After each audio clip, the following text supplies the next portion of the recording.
choix libre. Personne ne peut vous licencier, vous accuser, vous sanctionner si vous n'êtes pas vacciné. C'est une liberté de choix et nous ne sommes pas la Chine. Monsieur Procaccini, vous avez 1 minute, je vous en prie. Grazie, Presidente. Je vous remercie, Madame la Présidente.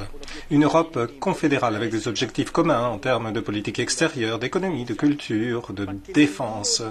Mais une Europe qui n'oublie pas la souveraineté des nations qui la composent. Voilà l'idée d'un de vos prédécesseurs, le président de Gaulle. Et malheureusement, ce n'est pas son idée qui a prévalu, Monsieur le Président Macron. Moi-même et mon groupe politique luttons de manière démocratique mais avec fermeté pour le droit à un hyper-État, à lutter contre un hyper-État qui réduit les États nationaux à des micro-entités qui n'ont aucune voix au chapitre. C'est une hypocrisie que de dire que l'on peut lutter contre l'immigration illégale en fermant les frontières, comme le fait par exemple la France vis-à-vis de l'Italie, mais en imposant à l'Italie et aux États membres de première entrée de maintenir leurs frontières ouvertes. L'Europe ne sera jamais un seul État. Il s'agira simplement d'une civilisation qu'il faut protéger et il faut protéger nos enfants de ces menaces. Merci. La parole est à Kostas Papadakis pour 1 minute. La présidence française se penche sur la question de l'armement et l'implication militaire du gouvernement grec. Il s'agit là de questions d'une importance géostratégique considérable. C'est un risque pour l'Union européenne ainsi que ses rapports avec la Chine, toute la sphère chinoise. Et ici, nous ne parlons que de la présidence française dans une perspective capitaliste. Les citoyens européens luttent contre la pandémie et ses conséquences, mais la présidence française sape la situation et son impact sur la santé. Donc nous devons nous serrer les rangs pour faire face à l'augmentation des prix qui est la conséquence de la libéralisation de l'énergie. Nous devons également nous pencher sur la question des règles dans le domaine numérique, le télétravail, ainsi que la présidente.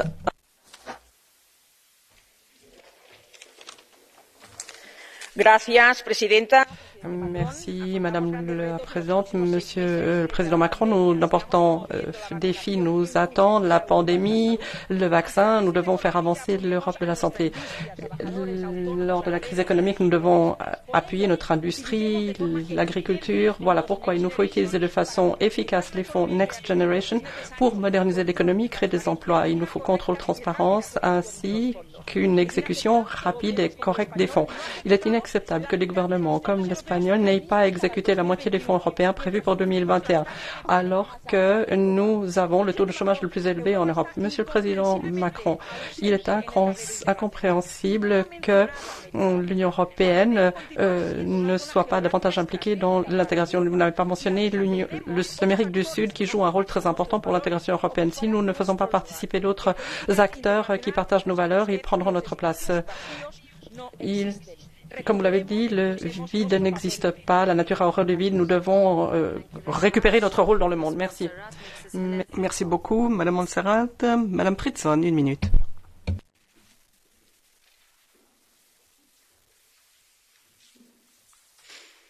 Fru talman, herr president.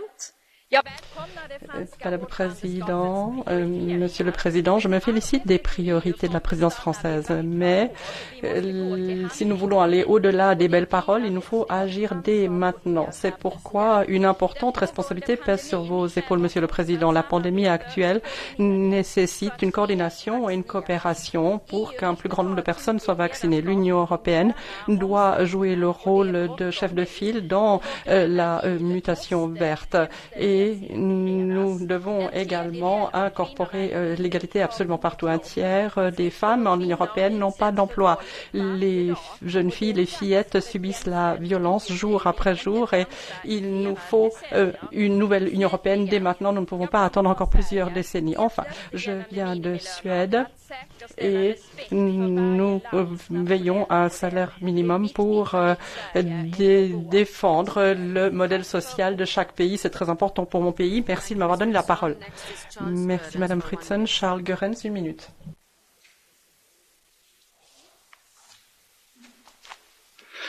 Madame la Présidente, Monsieur le Président du Conseil de l'Union, parmi les 27 chefs d'État et de gouvernement, il y a une majorité de personnalités qui, disons-le franchement, n'ont pas ou plus le feu sacré en matière de promotion de l'intégration européenne. Puis il y a les frugaux, ceux qui font de l'arithmétique quand c'est le moment de faire de la politique. Et n'oublions pas non plus les fossoyeurs de l'état de droit qui veulent faire croire à leur opinion publique que Moscou et Bruxelles, Brejnev et von der Leyen seraient la même chose. Et puis il y en a un, sinon le seul, du moins l'un des très rares, qui adopte une posture résolument pro-européenne, c'est celui qui assume la présidence du Conseil de l'Union depuis le 1er janvier dernier. Il a le courage de thématiser l'Europe, et en thématisant l'Europe, il se projette dans l'avenir pour nos citoyens, pour nos pays et pour notre continent. Le président Macron avait déjà eu l'audace de faire de l'Europe un enjeu majeur dans sa campagne électorale de 2017. Nous pouvons apprendre de lui qu'en politique, on est dans l'anticipation permanente. En dépit du contexte actuel, osons agir ensemble avec lui contre vents et marées afin de rendre l'Europe plus forte, mieux protégée, plus dynamique et de lui. Merci, Monsieur Goerens. Next is Gerolf Annemans for 1 minute. Monsieur Annemans, 1 minute. Monsieur le Président, Monsieur le Président, bien entendu, je comprends bien que pour la présidence française du Conseil, en plein cœur des élections présidentielles françaises, l'on évoque un certain nombre de sujets qui ne satisfont pas tout le monde et que ceci ait un impact sur le débat d'une manière générale. Et je le redoute également pour l'ensemble de l'Union européenne. Manifestement, vous allez instrumentaliser cette présidence du Conseil de l'Union européenne à des fins de politique nationale et je redoute que ceci aura un impact sur les élections présidentielles françaises. Vous imposerez ainsi votre vision, une vision sur le système juridique de l'Union européenne, ce système jacobin que vous souhaitez imposer à l'ensemble de l'Union européenne, une sorte de fédéralisme, ou bien, comme on a pu le voir avec cet accord avec le gouvernement allemand, cette sorte de fédération allemande qui finalement, appelons un chat, sera un État fédéral européen. Eh bien, si c'est là votre vision, je ne peux bien entendu pas marquer mon accord et au nom de mon groupe, je vous oppose une fin de non-recevoir. Le président interrompt l'orateur et donne la parole à Marton Gyöngyi. Il faut tout de même que nous essayions de respecter les temps de parole, dit la présidente. Je vous en prie, Marton. Merci, Madame le Président, Monsieur Macron. Lorsque je vous ai entendu présenter les priorités de la présidence française le 9 décembre de l'année dernière, j'ai été frappé par l'enthousiasme, la passion avec laquelle vous parlez de la souveraineté européenne, défendant ses valeurs et ses intérêts. 2 jours plus tard, pourtant, vous avez rencontré Monsieur Orban à Budapest, qui non seulement fait fi des valeurs européennes que vous voulez défendre, mais c'est un cheval de Troie qui sape la souveraineté et les intérêts de l'Europe, qui se fait l'écho de la position de Moscou à une époque où ces derniers mènent une offensive militaire à nos frontières, à la rhétorique de la guerre froide et relance la doctrine Brejnev en voulant élargir sa sphère d'influence comme le faisait Staline à l'époque de Yalta. Alors comment allez-vous préserver la souveraineté de l'Europe étant donné les problèmes que pose l'illibéralisme pro-russe et les défis que cela présente pour nos institutions? Merci, Mamerakis, pour 1 minute.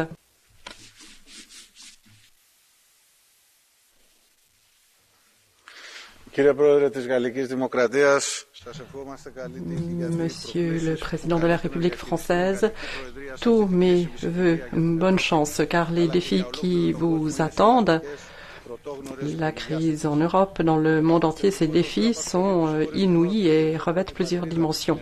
La question de la migration que connaissent les pays du Sud, notamment le mien, la Grèce, la nécessité de renforcer les frontières extérieures de l'Union européenne. Voilà des objectifs fondamentaux de la présidence française. Nous allons tous travailler main dans la main au cours des 6 mois à venir pour réaliser ces objectifs. Je tiens à vous dire qu'aujourd'hui, nous avons également reçu les avions Rafale afin de protéger et renforcer nos frontières. Les objectifs de la présidence française coïncident avec bon nombre de nos difficultés. Mais il nous faut tenter de nous attaquer à cette crise par le biais de politiques européennes qui tiendront sur la durée. Les changements que vous voulez mettre en place au cours de votre présidence font également passer un message très clair à tous ceux qui nous attendent, tous les défis qui nous attendent. Gabriel Michoff, 1 minute.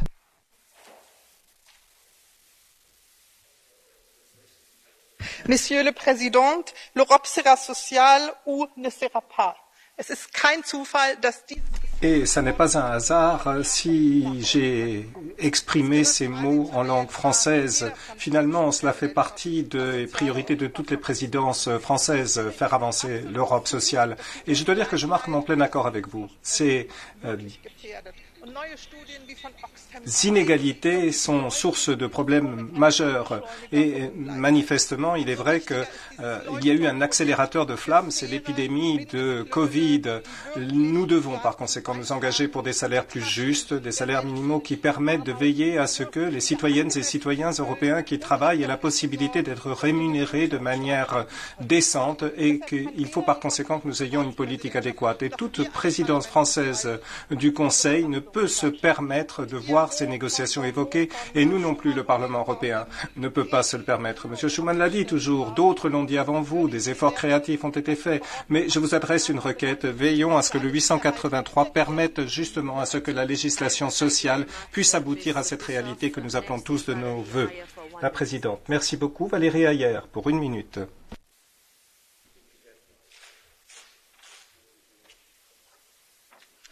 Madame la Présidente, Monsieur le Président de la République, bienvenue dans cet hémicycle. Chers collègues, nous ne sommes ici ni à l'Assemblée nationale, ni dans un meeting de campagne. Nous sommes ici au Parlement européen. Et nous sommes ici au Parlement européen pour construire des majorités politiques pour changer la vie des Européens. Pas pour faire le buzz pour nos candidats aux présidentielles. Et d'ailleurs pour quitter l'hémicycle sans avoir obtenu une réponse à la question. Mais manifestement, certains ici ne l'ont pas encore compris. Je refuse que ce débat, qui est si important pour notre Europe, soit dévoyé à ce point, qu'il soit entaché de mauvaise foi. Vous ne pouvez pas à la fois vous plaindre que la présidence n'ait pas été décalée et regretter systématiquement qu'on n'avance pas suffisamment vite. Vous ne pouvez pas à la fois prétendre que la France est isolée alors que vos propres groupes politiques partagent les priorités politiques de cette présidence française. Vous ne pouvez pas prendre en otage l'idée européenne pour vos calculs politiciens. Monsieur le Président de la République, vous êtes bien ici en territoire ami. Vous y trouverez une majorité solide pour transformer l'Europe. N'en doutez pas. Merci, Madame Ayer. I give the floor next to Paolo Rangel for 1 minute. Je donne la parole à Paolo Rangel, 1 minute.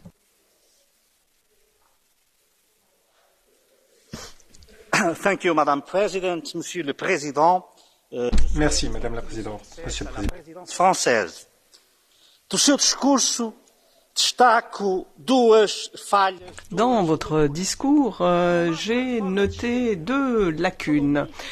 D'une part, la réforme de Schengen. Vous avez fort bien parlé des frontières extérieures, mais la pandémie remet en crise ces frontières internes. Non seulement vous avez l'espace Schengen qui est complètement fragmenté, et donc la question que nous devons nous poser, c'est quelle est la vision de la présidence française pour remettre sur pied cette liberté de circulation dans l'espace interne de Schengen, et pas seulement vis-à-vis des frontières extérieures. Et puis, je n'ai pas entendu une chose, une idée à propos de l'avenir économique et monétaire de l'Europe. On a certes évoqué les investissements, mais on n'a pas vraiment évoqué concrètement ce que serait l'avenir économique de l'Union européenne. Donc, de bonnes intentions. Poète portugais Pessoa. Je vous réponds avec une citation de Molière. Merci. De les femmes savantes. Merci, Paolo. Je vis de bonnes soupes et non. Merci, Monsieur Rangel. And I give the floor next to Marek Belka for 1 minute. Marek Belka, 1 minute.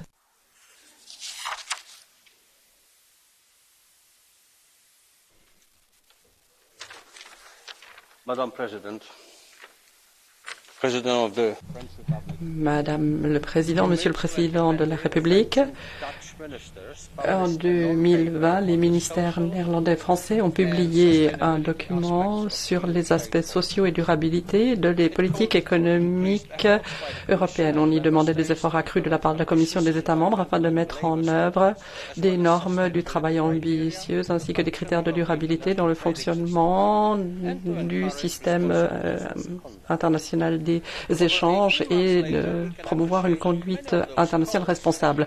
Au bout de 18 mois, nous constatons que bon nombre de ces appels se sont transformés en priorité de la présidence française. Toutefois, il nous manque encore des détails quant à la destinée d'une législation européenne importante.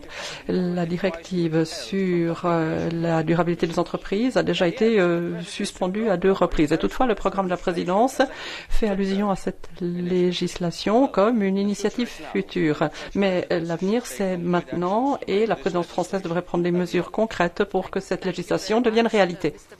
Merci, Monsieur Belka. Avant de donner la parole à Monsieur Verhofstadt, je tiens à dire que nous entamons maintenant le 2e tour d'élection pour les questeurs. Étant donné qu'il n'y a qu'un seul poste à pourvoir, vous ne pouvez voter que pour un seul candidat.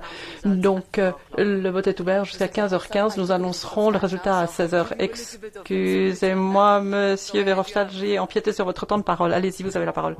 I will not take it from your time, I promise. Non, je ne prendrai pas votre temps, merci. Monsieur le Président, nos collègues français, la plupart de nos collègues français sont obsédés par des élections en France. Les élections présidentielles, apparemment, tous les attaques, Monsieur Bellamy, Monsieur Barella, Madame Aubry, Monsieur, comment il s'appelle, Bompard, vous avez presque oublié. Sauf de Monsieur Jadot, je le comprends. Il est le seul candidat pour le moment ici, donc il est encore enthousiaste, c'est le début de la campagne, donc alors on se trompe de temps en temps de discours, ça c'est possible.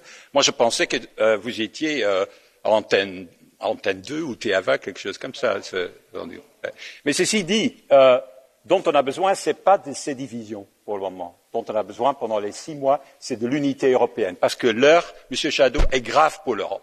On est menacé à l'intérieur, Kaczynski, Orban. On est menacé de l'extérieur par Poutine.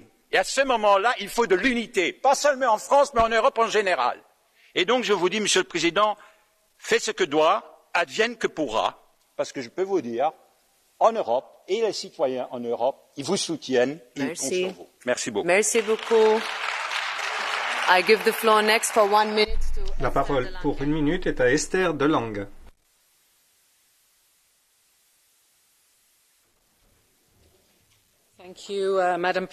Merci, Madame la Présidente. Et tout d'abord, toutes mes félicitations, Madame la Présidente. C'est une grande joie de vous voir, vous, une femme, à la tête de cette belle institution qui est la nôtre. Et permettez-moi d'adresser mes remerciements au président français également pour son engagement pro-européen, pour ce discours passionné qu'il a prononcé il y a quelques instants. C'est ce qu'on attend d'un président de la République française. Et je vous remercie pour votre engagement aux côtés de l'Europe. Vous l'avez dit, au début de l'année, la présidence française doit être un point tournant pour l'Union européenne. Mais que les choses soient claires, les ambitions, les engagements ne suffisent pas. Il nous faut également renforcer la crédibilité.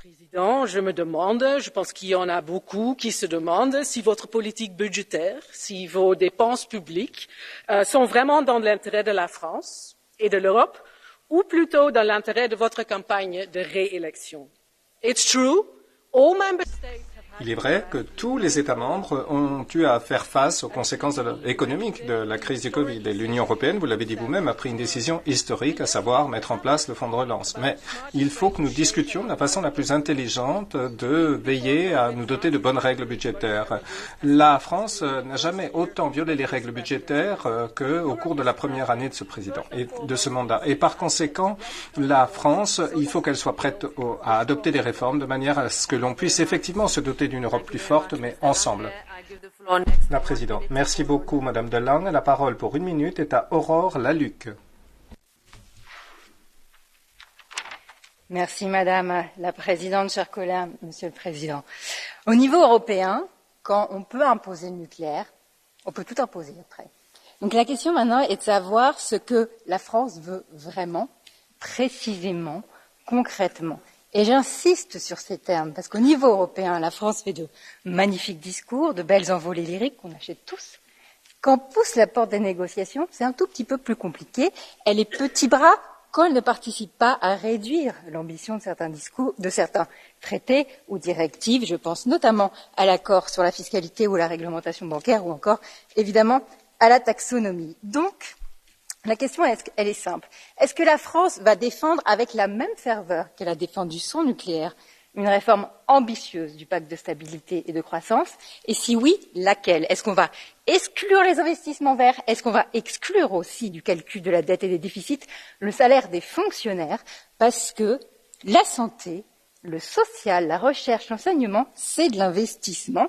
Ou est-ce qu'on va avoir finalement une France un petit peu petit bras? Merci beaucoup et que vive la mémoire du président Sassoli, celle de Simone Veil et notre droit à l'IVG. Merci beaucoup. Thank you very much. I give the floor next to Benoît Ludgen. Merci beaucoup. La parole est à Benoît Ludgen pour 1 minute.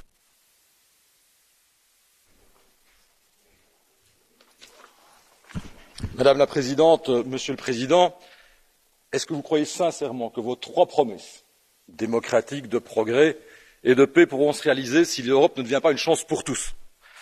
137 millions d'Européens vivent en zone rurale. Croyez-moi, il ne leur suffit pas de leur dire de traverser la rue pour trouver un emploi ou encore pour accéder à un hôpital. Il leur faut parcourir de longues distances chaque jour, inlassablement, à un tarif d'ailleurs qui ne cesse d'exploser. Une partie non négligeable de ces Européens, c'est soit de détourner de la démocratie en s'abstenant ou pire, en soutenant les extrêmes. Ces citoyens des territoires oubliés ne voient pas l'Europe comme une opportunité pour améliorer leur vie et celle de leur famille. Ils voient souvent l'Europe comme une chance pour les autres, ceux qui font du business, qui sont hyper connectés ou qui encore ont fait Erasmus. Pas une ligne, Monsieur le Président, pas un mot pour leur dire que la priorité absolue de votre présidence sera de leur offrir demain la 5G, des nouvelles technologies ou encore d'investir massivement dans les transports publics. Pas un mot non plus pour les agriculteurs. Chaque citoyen européen doit être respecté, quelle que soit sa couleur de peau, ses croyances, ses origines ou sa situation géographique. La vraie promesse économique, sociale et démocratique, c'est que l'Europe soit une chance pour tous et pour eux. Merci. Je vous remercie. Merci, Monsieur Ludgen. I give the floor next to Agnès. La parole est à Agnès Jongerius pour 1 minute.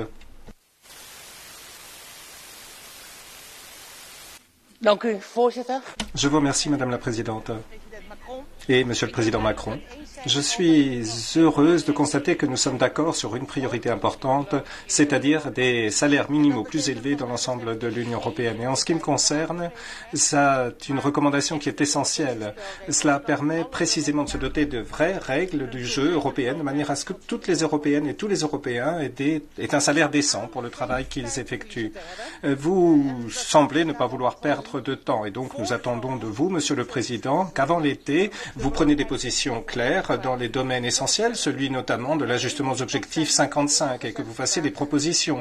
Et je ne doute pas que vous y parviendrez. Le gaz, le nucléaire, les définir comme des énergies durables, ça par contre, ça ne me convient pas. Notre pacte vert ne doit certainement pas être remis en cause simplement pour gagner des points au plan politique.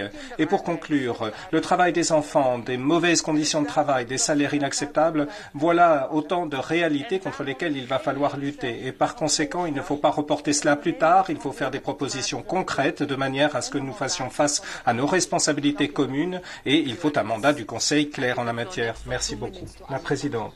Merci beaucoup. La parole est à Arnaud Danjean pour 2 minutes.